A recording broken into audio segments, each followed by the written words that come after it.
What's going to be the charge on lithium? Plus 1. If lithium has a plus 1 charge, what must be the charge on the carbon in lithium carbide? Pardon? Minus.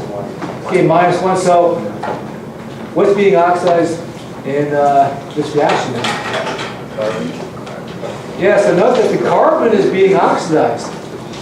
Okay, so note that lithium isn't being oxidized in this electrode here. Okay, so carbon is being oxidized. Let's take a look at the cathode reaction. So in the cathode reaction we have lithium 1 minus X, N, which is a metal, O2 plus X lithium plus X E minus going to LiMO2. So the typical metal in this reaction is cobalt. So what substance is being reduced at the cathode? Lithium. Okay, so we'll do the same thing. What's the charge on lithium in Li1 minus X? What's the charge of lithium in LiMO2? 0. Okay, so you're saying that lithium has a charge of 0. What's the charge on O on the oxygen and the O2 here?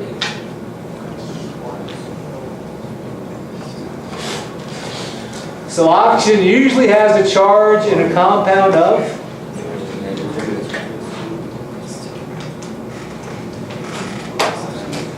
So the charge on oxygen in the compound is usually minus 2. Okay, so, and let's just do this. So let's just say that this is lithium. Let's say there's lithium.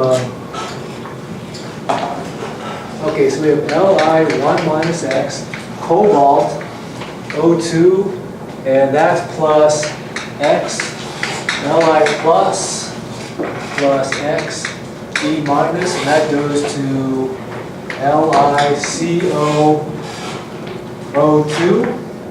And just to make things easy, what should we assume for X? Yeah, let's say X equals 1. So if X equals 1,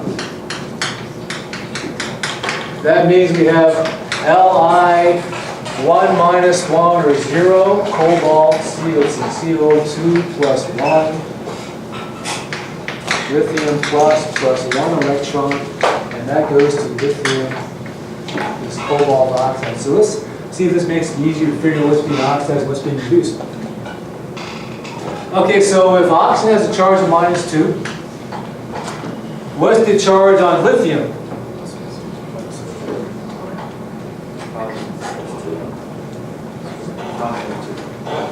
Now, take a look at lithium in the periodic table. Is it possible for lithium to have a charge of plus 2?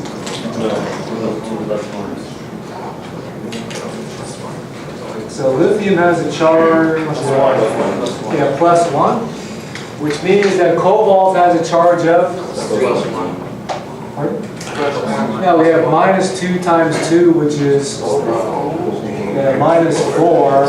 That means cobalt has a charge of plus 3. Okay, so lithium here has a charge of plus 1. Now note that lithium 0 means there's no lithium in this compound here. So what's the charge on oxygen and COO2? Minus 1. So what's the charge on oxygen and oxygen compounds? Yeah, minus 2. So what's the charge on cobalt? Plus 4. Yeah, plus 4. So what's being reduced? Yes, it turns out that cobalt is being reduced in this at the cathode. Okay, so I'm not sure if you can read this here, but it says that in a rechargeable lithium-ion battery, the lithium ions move from the anode and cathode when providing power to a device. During charging, when you're charging the lithium-ion battery back up, the lithium ions move from the cathode back to the anode. The anode, cathode, and separator materials can be changed to alter the battery performance.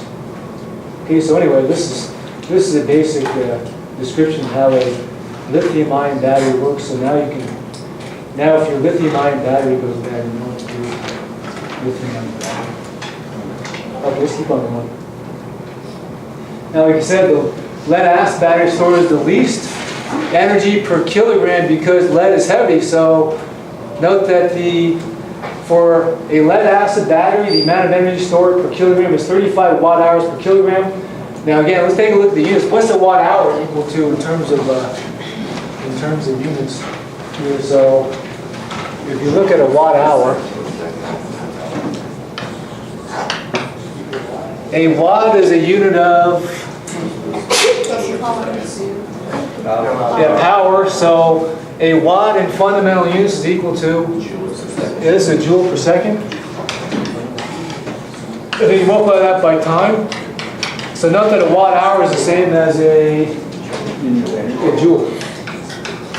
Okay. So 1 watt hour is equal to 3,600 joules. Note that a nickel cadmium battery, this is another type of rechargeable battery, is 55 watt hours per kilogram. A sodium sulfur battery, which we looked at earlier, is 85 watt hours per kilogram. Lithium polymer battery is 160 watt hours per kilogram. Note that, however, when you look at gasoline and air, note that the energy stored per kilogram of gasoline is 12,192 watt hours per kilogram. So based on these numbers here, which fuel source stores the most energy per kilogram? Gasoline. Yeah, gasoline. Which means, which fuel source is really the best for your money? Gasoline.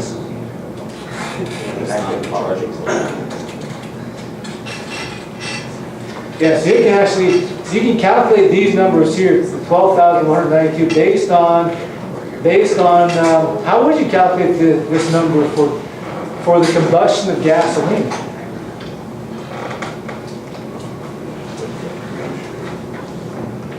Can you repeat that? How would you calculate this number, 12,192? Could you measure the efficiency of both? No, it's something you've done before. Oh, so it's an E. Yeah, so the 12,192 comes from, okay, so you take gasoline. We know that gasoline reacts with oxygen to produce CO2 and water. So we calculate delta H for this reaction. And then based on delta H, we can figure out that that's the same as 12,192 watt hours per kilogram. Okay, so note that gasoline really stores a lot of energy per kilogram compared to these batteries. Okay, here's a fuel cell. So hydrogen is thought to be the fuel of the 21st century. Now this can be used, if hydrogen is actually the fuel of this century, it'll be used in a fuel cell rather than combusted in a car engine. So why would we be using a fuel cell rather than an internal combustion engine as a substitute for gasoline? Yeah, so hydrogen doesn't produce work. So remember we looked at that earlier. We said that when we look at this reaction here, we look at this reaction, H2 plus O2 produces H2O. And we need to balance this equation first. So to balance this equation,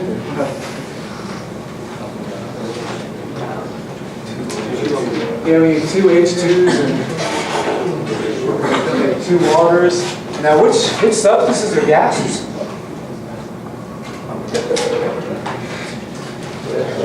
Yeah, so hydrogen's a gas. What O2?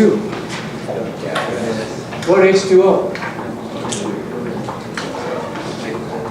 Liquid?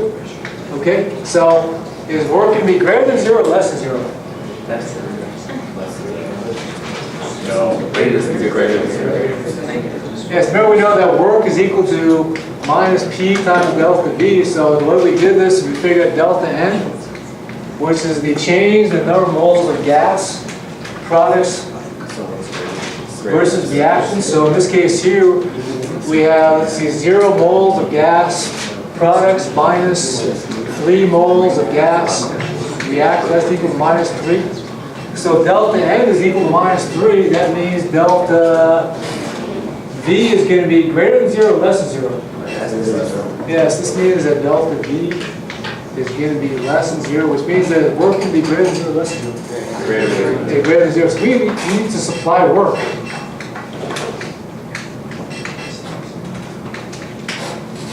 In this case, rather than the H2 producing work. So that's why hydrogen would be used in a fuel cell rather than combusted in a car engine. Okay, so this diagram shows how a fuel cell works. So here you have hydrogen going into the fuel cell. It's hard to see, this picture's a little small. Anyway, the hydrogen comes in contact with an anode. Now at the anode, what happens to oxidation and reduction?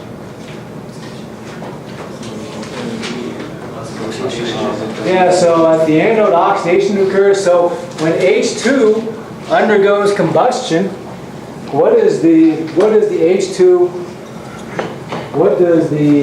H2 oxidize to?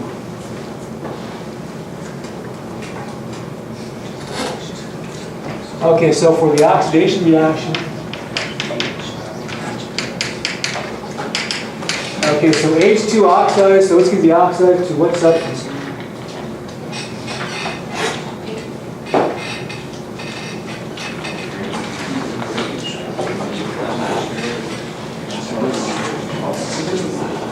What's the charge on H and H2?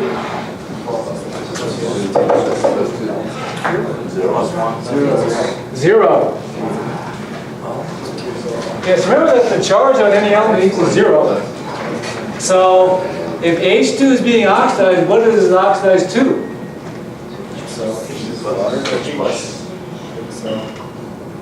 H what? Yeah, so it's oxidized H plus.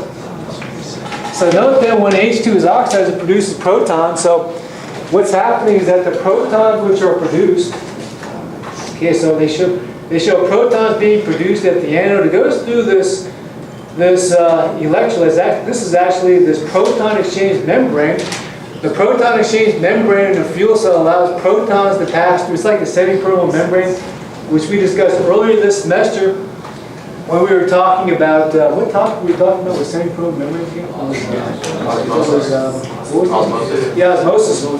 So in osmosis, the semi-permeable membrane allows certain substances to pass through, other ones won't pass through. So in this proton exchange membrane, it allows protons to pass through but nothing else. Okay, so those protons pass through, it goes through the cathode, and at the cathode, oxygen is going to be reduced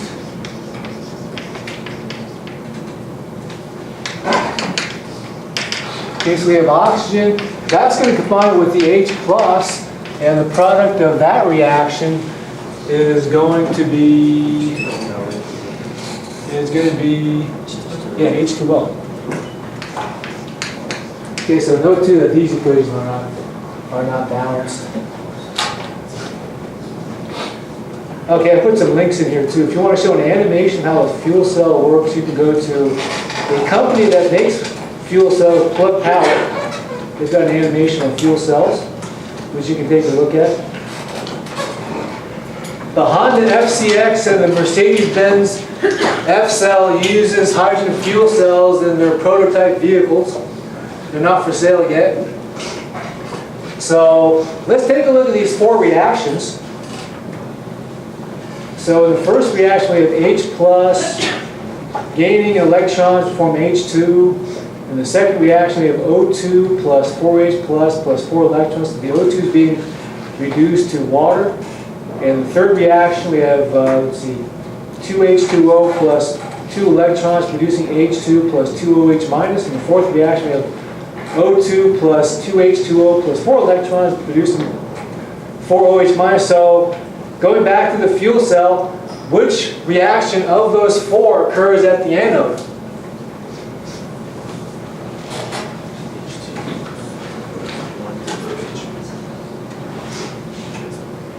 Now note that these reactions here are from table 19.1, so these are all reduction reactions. So if you want to show a reaction which occurs at the anode, that means that you'll have to reverse one of those reactions.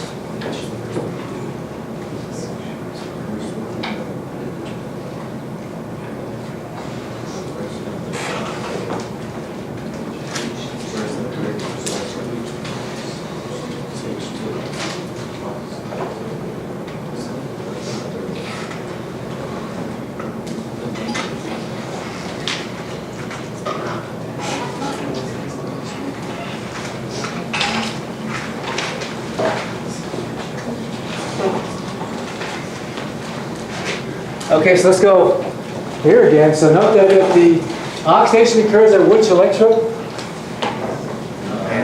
This occurs at the anode. So we said that H2 is being oxidized to H plus, so let's complete that reaction. Yeah, so we have H2 going to H plus plus. Yeah. Which reaction occurs at the cathode? The first one. Oh, the. No, we just looked at the first one.